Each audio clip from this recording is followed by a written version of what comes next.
अस्सलामुअलैकुम friend, Khan point पे खुश आमदीद।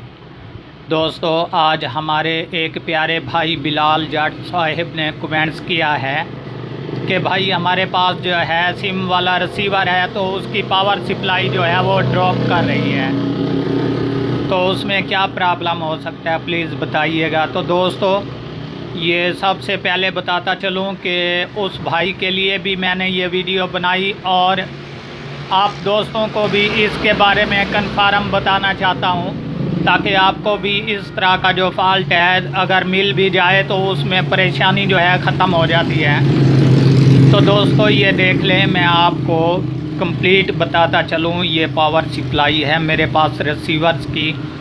इसमें अगर कोई ब्लैंकिंग वाला मसला हो, ड्रॉप हो, कोई भी हो, या मिसाल के तौर पे 5 वोल्ट आ रहे हैं हमारे और इसके अलावा जो है 15-20 वाले नहीं आ रहे, तो इसमें हमें क्या करना चाहिए, कन्फर्म आपको बताता चलूँ दोस्तों कि ये अक्सर जो है हमारा फॉल्ट डीसी साइट पे बनता है। इस तरह का एसी साइट पे भी बन जाता है, लेकिन कभी कभार, लेकिन ज़्यादातर जो है यहाँ पर डीसी साइट पे बनता है हमारा इस तरह का फॉल्ट।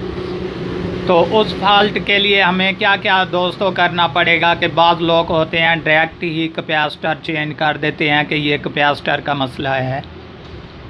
तो दोस्तों, आपको ये बताता चलूँ कि कैपेसिटर जो है तब तक नहीं चेंज करना पड़ेगा जब तक ये फूलता नहीं, बाहर से फूल जाए, ऊपर से या नीचे वाली साइड से हल्का सा फूला हुआ दिखाई दे, तो उसको जो है चेंज करना पड़ता है। और इसके अलावा मैं आपको कन्फर्म बताता चलूँ दोस्तों, जब इस तरह का मसला हो ब्लैंक का, तो आपने क्या करना है, ये वाली पिन जो है यहाँ से निकाल लेनी है इसकी रिसीवर से। जब रिसीवर से निकाल लेंगे, सबसे पहले कन्फर्म आपको बता रहा हूँ, ये बैक साइड पर जो है आप ग्राउंड और प्लस वाली वायरें मीटर की लगाकर चेक करें। अगर यहाँ पे इसकी ब्लैंकिंग या कोई मसला पड़ रहा है तो कन्फर्म बात है कि आपकी पावर सप्लाई में फ़ॉल्ट है। दोस्तों, अगर यहाँ पे बाहर ओपन करने से इस पर कोई फ़ॉल्ट नहीं, ये अपने बराबर वोल्ट दे रही है, इसमें कोई प्रॉब्लम नहीं, तो कन्फर्म बात है कि आगे जो आपका बोर्ड होगा उसमें फ़ॉल्ट होगा, जो कि आप मज़ीद तसल्ली बेशक कर लें, कोई और पावर सप्लाई लेकर उस पर टेम्परेरी तौर पे लगाएं।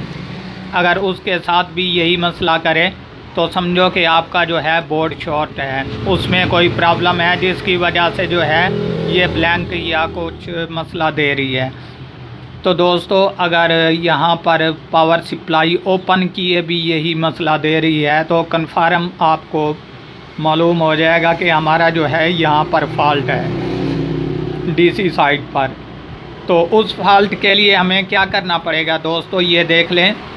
सबसे पहले यहाँ पर तकरीबन 2 छोटे डाइवोल्ट लगे हुए होते हैं डीसी साइड पर, ये भी हमें कन्फर्म चेक करने चाहिए, क्योंकि बाज़ औक़ात ये भी शॉर्ट हो जाते हैं जिसकी वजह से ब्लैंक या कोई और मसला करने लग जाती है।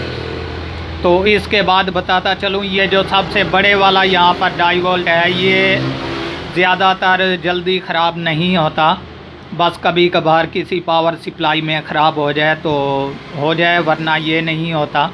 तो हमारा फॉल्ट जो है अक्सर इन छोटे डाइवोल्ट पर, या मिसाल के तौर पे ये ट्रांसिस्टर लगा हुआ है यहाँ पे छोटा सा, इस पर, या यहाँ पर देख लें ऑटो कॉपलर है जो कि शुआओं के ज़रिए इसे वोल्टेज जो है देता है, तो यहाँ पर भी हमारा फॉल्ट बन जाता है। दोस्तों, इसके अलावा कन्फर्म आपको ये भी बता दूं कि ये देख लें, यहाँ पर रेजिस्टेंस हैं कुछ, तो आपको नहीं दिखाई देंगी, ये भी डेड हो जाती हैं अक्सर।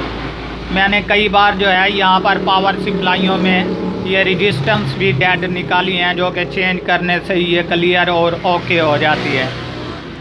तो दोस्तों, आप क्या करेंगे, यहाँ से लेकर इस साइड से जो है तमाम तर जो कंपोनेंट हैं इनको चेक कर लें आप मज़ीद तसल्ली से कि हमारी कोई रेजिस्टेंस में फ़ॉल्ट है, या मिसाल के तौर पे यहाँ पर कॉपलर में, या यहाँ पर छोटा सा एक ट्रांसिस्टर होता है, ये देख लें। तो इसके अलावा यहाँ पर डाइवोल्ट भी होते हैं, बस यहीं पर जो है हमारा फॉल्ट बनता है, जिसकी वजह से जो है पावर सप्लाई हमें वोल्टेज का प्रॉब्लम देती है। तो दोस्तों उम्मीद करता हूँ इंशाल्लाह ये वीडियो आपको पसंद आई होगी।